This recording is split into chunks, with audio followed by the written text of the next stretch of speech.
Hello everyone. तो इस video में डिस्कस करेंगे अलॉयज क्या है, फिर डिस्कस करेंगे टाइप्स ऑफ अलॉयज, फिर डिस्कस करेंगे प्रॉपर्टीज ऑफ अलॉयज, फिर some important examples of alloys और लास्ट में इससे रिलेटेड एमसीक्यू डिस्कस करेंगे।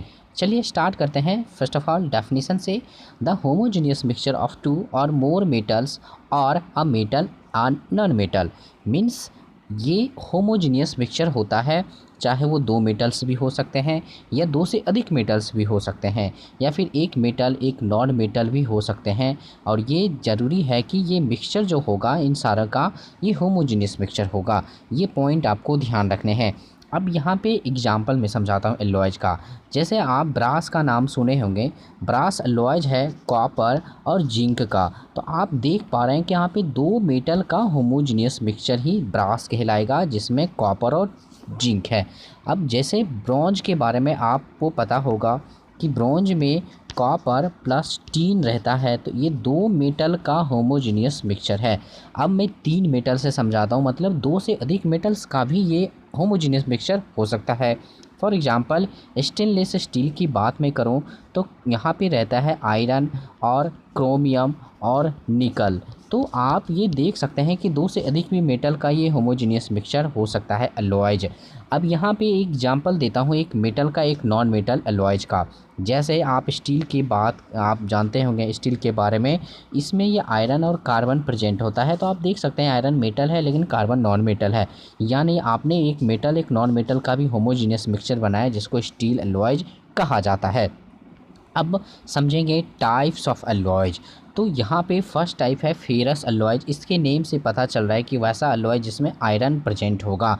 तो डेफिनेशन देखिए, the N alloy in which iron is present. For example manganese steel, जिसमें आयरन तो रहने ही है उसमें मैग्नीज रहेगा। निकेल स्टील, आयरन तो रहने ही है बट उसमें निकेल रहेगा।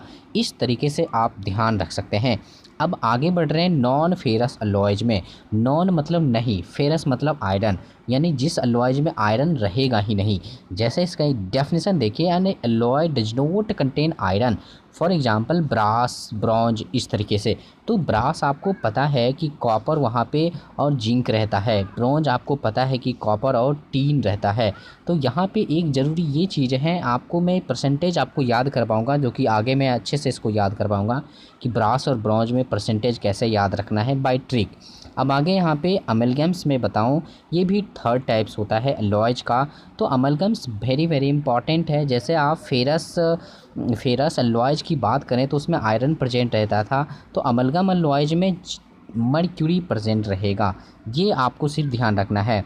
यानी कोई भी मेटल हो सकता है बट जो मेटल के साथ जो अलॉयज बनाएंगे जिस मेटल का, उसमें अगर Hg मिला दिए हैं तो अब ये जो अलॉयज फॉर्म हुआ वो अमेलगम्स कहलाएगा।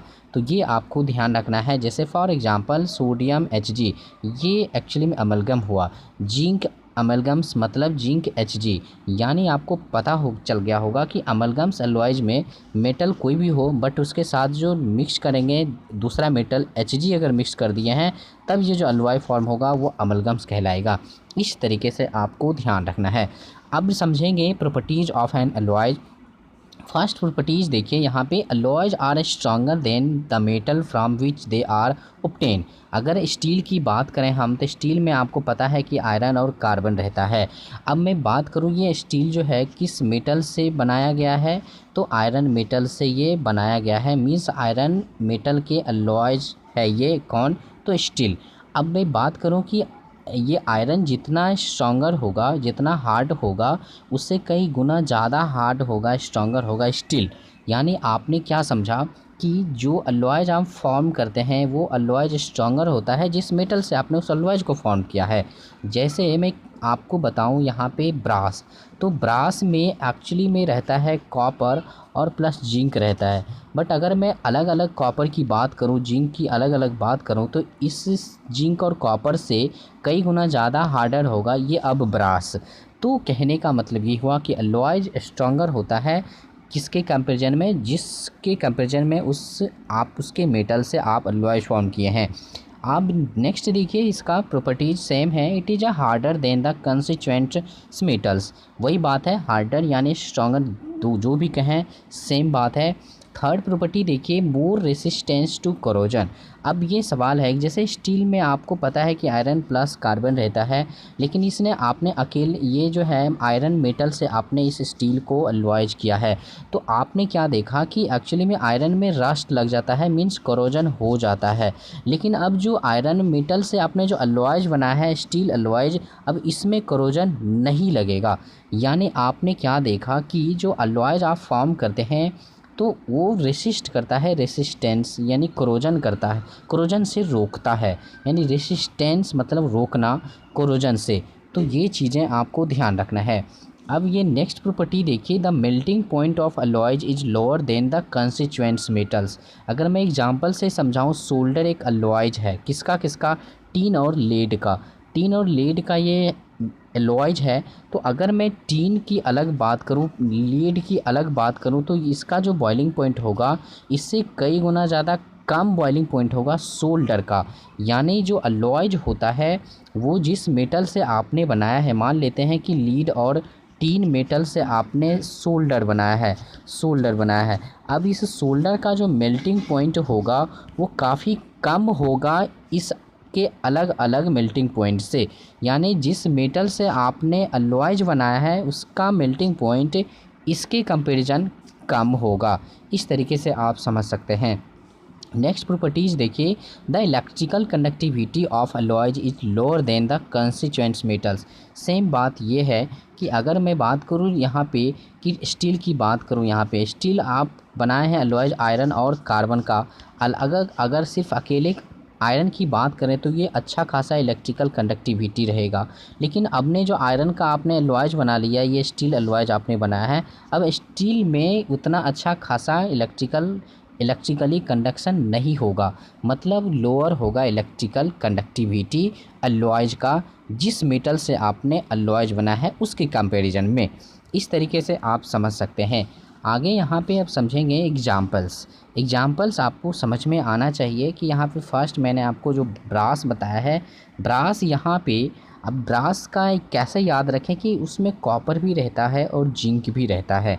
तो ध्यान रखिए, ब्रॉन्ज में यहाँ पे ब्रॉन्ज में कॉपर और टीन का ये मिक्सचर है, तो ब्रॉन्ज में लास्ट में है जेड, तो एक्चुअली में यहाँ पे एस वाला होगा, एस एन होगा।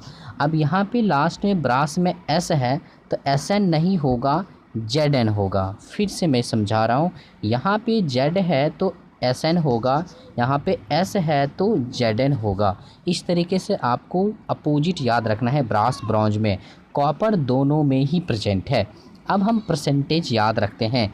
एक्चुअली में यहाँ पे 10% होगा, ध्यान से, क्योंकि 90 यहाँ है तो यहाँ 10 होगा, यहाँ 80 है तो बचे 20 होंगे। लेकिन हमें ये कैसे याद रखना है कि ये 90 होगा, इसमें 80 याद रखना है, बाकी तो अपने आप याद रह जाएगा। तो आप देख सकते हैं कि ब्रॉन्ज थोड़ा आप यहाँ पे बिगर लिखने में है राइटिंग में, ब्रास राइटिंग में छोटा है, ब्रॉन्ज राइटिंग में बड़ा है। तो जाहिर सी बात है कॉपर आप 90% लेंगे, यानी ये बड़ा लिखने में है तो कॉपर ज़्यादा ले लेंगे, ब्रास छोटा है तो 80% ही लेंगे, बाकी 20% इसमें होगा जिंक और 10% बच गया यहाँ पे टीन 100 में से। इस तरीके से आप याद रख सकते हैं। सोल्डर, लीड और टीन का मिक्सचर है जो कि 50-50% में रहता है। ड्यूर एल्यूमिन जो कि 4 मीटर है, इसमें आपको चारों याद रखना है, यहाँ पे बहुत ज़्यादा इंपॉर्टेंट है। यहाँ पे मेन कंस्टिट्यूएंट जो होता है वो एल्युमिनियम का होता है, थोड़ा थोड़ा करके यहाँ पे देख सकते हैं कॉपर, बाकी 5% में 4% कॉपर है और बाकी 1% में 0.5% मैग्नीशियम है और 0.5% मैग्नीज है। ड्यूर एल्यूमिन, ये चीज़ें आपको समझ में आएगा, ये बहुत ज़्यादा इंपॉर्टेंट है जिसका यूजेज एयरक्राफ्ट में होता है। तो बेस्ट एग्जांपल है यहाँ पे, जो कि आपको आगे भी हम समझाएंगे इसके यूजेज को। अब स्टील को समझते हैं। मैंने आपको बताया है ऑलरेडी कि उसमें आयरन और कार्बन मिक्सअप होता है, बट ये याद रखना है कि कार्बन कितने परसेंट है, तो 0.05% में रहता है, बाकी यहाँ पे आयरन ही रहता है। स्टेनलेस स्टील, मैंने आपको बताया 3 मेटल का ये मिक्सचर है, आयरन, क्रोमियम और निकेल का, जिसमें से स्टेनलेस स्टील में सबसे ज़्यादा तो परसेंटेज रहता है वो आयरन का रहता है। तो ये भी पूछा जाएगा कि स्टेनलेस स्टील को आखिर एलॉय जो बनाए उसमें कौन कौन से मेटल मिक्सअप करते हैं, तो आयरन में क्रोमियम और निकेल मेटल को मिक्स करते हैं। अब यहाँ पे मैग्नीशियम यहाँ पे लिखा हुआ है, मैग्नीशियम यहाँ पे मिसप्रिंट है, मैं लिख दे रहा हूँ, मैग्नीशियम NaLum, ये मैग्नीशियम लिखा हुआ है यहाँ पे, तो इसको ध्यान से देखिए, इसमें दो मेटल का ये मिक्सचर है, एल्यूमिनियम और मैग्नीशियम। यहाँ पे ध्यान रखेंगे कि 95% एल्यूमिनियम है, मात्र 5% ही मैग्नीशियम है। अब जर्मन सिल्वर को याद रखिए, ये भी बहुत इंपॉर्टेंट है। इसका ट्रिक है कजनी। इस कजनी वर्ड से आप याद रख सकते हैं, का से कॉपर होगा, जा से जिंक होगा और नी से निकेल होगा। इस तरीके से कजनी जर्मन सिल्वर का मिक्सचर है, इस तरीके से याद रख सकते हैं आप। अब लास्ट बचता है एलॉयज ऑफ गोल्ड, जो कि ये बहुत इंपॉर्टेंट है। Pure gold is said to be 24 carats. मतलब ये कह रहा है कि ये जो कैरेट्स है ये सोने को मापने का ये यूनिट है, यानी कैरेट्स में ही हम सोने यानी गोल्ड को मापते हैं, मेजरमेंट्स करते हैं। तो 24 कैरेट का जो गोल्ड होगा वो प्योर होगा, और प्योर गोल्ड बहुत ही ज़्यादा सॉफ्ट होता है। तो अब सवाल ये है कि ज्वेलरी बनाने के लिए सॉफ्ट गोल्ड ही तो नहीं चाहिए, यानी हम इस प्योर गोल्ड में अगर अलॉयज कर दें, प्योर गोल्ड यानी गोल्ड का हम अलॉय बना लें, तो अब जाहिर सी बात है कि अब इस प्योर गोल्ड यानी सॉफ्ट गोल्ड के कंपैरिजन में जो अब अलॉयज होगा वो ज़्यादा हार्ड होगा। इसीलिए क्या करते हैं कि 24 कैरेट गोल्ड में से 22 कैरेट गोल्ड लेते हैं, और बाकी जो 2 कैरेट जो होता है उसमें कॉपर मिला देते हैं या फिर सिल्वर मिला देते हैं। तो आपने क्या देखा कि अब जो ये 22 कैरेट गोल्ड लिए हैं आप, बाकी 2 कैरेट जो आप कॉपर मिला है या सिल्वर, अब जो ये मिक्सचर बना है, अलॉयज बना है, ये बहुत ज़्यादा हार्ड होता है, और इसी अलॉयज का यूज हम ज्वेलरी में करते हैं। इस तरीके से आपको ध्यान रखना है। तो अब आगे यहाँ पे डिस्कस करेंगे इसके यूजेज को। स्टील का यूजेज आपको देख पा रहे होंगे, स्टील में आयरन और कार्बन रहता है, जो कि आप देख सकते हैं ब्रिज में, शिप्स में और व्हीकल्स में। स्टेनलेस स्टील का यूजेज आप देख पा रहे होंगे कि यहाँ पे जो भी है, यहाँ पे इंस्ट्रूमेंट, सर्जिकल इंस्ट्रूमेंट हो गया, कटलरी यहाँ पे देख पा रहे होंगे, बहुत सारे यूटेंसिल में भी यूज होता है स्टेनलेस स्टील का। नेक्स्ट यूजेज देखेंगे, सोल्डरिंग पर्पस से करते हैं इलेक्ट्रिकल वायर का। आप देख पा रहे होंगे कि यहाँ पे बहुत सारे जो है रेडियो चाहे टेलीविज़न, जिसमें भी जो भी वहाँ पे सोल्डरिंग करना रहता है तो उसमें हम सोल्डर का यूज करते हैं। अब नेक्स्ट यूजेज देखिए, कैरेट आपको मैं बता चुका है ऑलरेडी कि यहाँ पे 22 कैरेट जो हो 22 कैरेट जो होता है उसमें गोल्ड होता है, बाकी 2 कैरेट 24 में से कॉपर मिला देते हैं या सिल्वर मिला देते हैं ताकि वो हार्ड हो सके, ताकि उसका हम ज्वेलरी में यूज कर सकें। अमेलगम्स का यूजेज टूथ, यहाँ पे टीथ में जो सेट किए जाते हैं, टीथ को जो लगाया जाता है उसको सेट करने में अमेलगम्स यूज करवाया जाता है। तो मेटल और मर्क्यूरी का ये अलॉयज है, ये आपको ध्यान रखना है। अब डिस्कस करेंगे ड्यूर एल्यूमिन में देख सकते हैं 4 मेटल्स था, एल्यूमिनियम, कॉपर, मैग्नीशियम। इसका एयरक्राफ्ट में यूज होता है। क्यों यूज होता है एयरक्राफ्ट में, मैं बता रहा हूँ। यहाँ पे मेन पार्ट तो एल्युमिनियम का होता है, तो एल्युमिनियम से कई गुना ज़्यादा हार्डर होता है ये ड्यूर एल्यूमिन। अब ड्यूर एल्यूमिन हार्डर भी होता है, दूसरा तरीका ये कि ये बहुत लाइटर भी होता है। तो लाइटर होते हुए भी ये हार्ड होना ये हमें ज़रूरी था एयरक्राफ्ट में, इसीलिए ड्यूर एल्यूमिन का यूज किया गया है। अब यहाँ पे ब्रास को समझते हैं, कॉपर एंड जिंक, जो कि यहाँ पे एलॉयज होता है कॉपर एंड जिंक का। तो यहाँ पे इसका स्क्रूज में, नट होल्स वगैरह में यूज करते हैं, तो आप देख पा रहे हैं। ब्रास का जो एक और यूज है, आप 1918 के दशक में कॉइन्स बनाने में यूज किया जाता था, तो ये भी आपको ध्यान रखना है। अब यहाँ पे ब्रॉन्ज एक बच जा रहा है, जो कि कॉपर और टीन का ये एलॉयज है। स्टैचू, इसमें भी थोड़ा बहुत पहले ब्रॉन्ज का यूज किया जाता था कॉइन्स में। शिप में भी करते हैं। प्रोपिलर, मतलब इस फैन के जो ब्लेड है इसको प्रोपिलर बोलते हैं, तो प्रोपिलर बनाने में भी ब्रॉन्ज का यूज करते हैं। अब बड़ी है लास्ट यहाँ पे एमसीक्यू का। अब एमसीक्यू डिस्कस करते हैं। The most common element added to iron to create steel alloys is, यानी आप देख पा रहे हैं कि स्टील अलॉयज में कौन सा, आयरन में कौन सा और हम मेटल को या नॉन मेटल को, यानी क्या चीज़ हम स्टील अलॉयज को बनाने में आयरन के अलावा क्या चीज़ मिलाते हैं, तो कार्बन मिलाते हैं। आपको पता है कि ये आयरन प्लस कार्बन का ये अलॉयज है, इस तरीके से। नेक्स्ट क्वेश्चन देखिए, why is steel alloyed with other metals. आप स्टील अलॉयड को क्यों स्टील अलॉयड बनाते हैं किसी अदर मेटल से, तो यहाँ पे देख पा रहे हैं फर्स्ट ऑप्शन कह रहा है कि to make it stronger, second to make it lighter, to make it more resistant to corrosion. Very good, तीनों ही आंसर होगा, क्योंकि आप किसी भी मेटल से अगर उसका अलॉयज आप बनाते हैं तो पहला तो ये भी रीज़न है कि स्ट्रॉन्गर होगा उस मेटल्स के कंपैरिजन में। मान लेते आयरन मेटल्स है, इस आयरन मेटल्स के कंपैरिजन आपने स्टील बनाया है जिसमें आयरन और कार्बन रहता है। तो अब ये जो है इससे हार्डर भी होगा, स्ट्रॉन्गर भी होगा। दूसरा ये कि ये हल्का भी होगा। तीसरा ये कि इसमें अब जंग नहीं लगेगा, जबकि इसमें जंग लग सकता था। इस तरीके से इसका आंसर सभी हो जाएगा, all of these. Next question पे चलते हैं। Magnesium is an alloy of aluminium and magnesium, ये आप भी जानते हैं। Why do they use this alloy for making aircraft? Very good. यहाँ पे मैग्नीशियम का यूज हम क्यों करते हैं एयरक्राफ्ट में? तो यहाँ पे फर्स्ट ऑप्शन देखिए, magnesium is a stronger and lighter than aluminium. अब आपको भी पता है कि मैग्नीशियम में जो मेन कंस्टिट्यूएंट्स होता है वो एल्युमिनियम रहता है, बस मात्र 5% में ही मैग्नीशियम रहता है। तो आप अगर ये कहेंगे कि क्यों यूज किया जाता है, तो वो इसलिए कि एल्युमिनियम के अकेले एल्युमिनियम के कंपैरिजन में जो अब मैग्नीशियम एलॉयज बनाए हैं, तो ये बहुत ज़्यादा हार्डर भी होगा और लाइटर भी होगा। दोनों बात, जो कि ये दोनों ही चीज़ें सूट करता है एयरक्राफ्ट में। हार्डर भी होना चाहिए और लाइटर भी होना चाहिए ताकि वो ऊपर जा सके। यानी आपको ये समझ में आएगा कि ये फर्स्ट नंबर ही आंसर सही होगा। नेक्स्ट क्वेश्चन पे चलते हैं। Steel can become stainless steel when alloyed with, यानी स्टील में तो आपको पता है कि आयरन और कार्बन रहता है, बट ये अब स्टील स्टेनलेस स्टील कब बनेगा? तो अब अगर इसमें हम अगर क्रोमियम भी मिला दें और निकेल भी मिला दें, तब अब ये जो स्टील है अब ये स्टेनलेस स्टील बन जाएगा।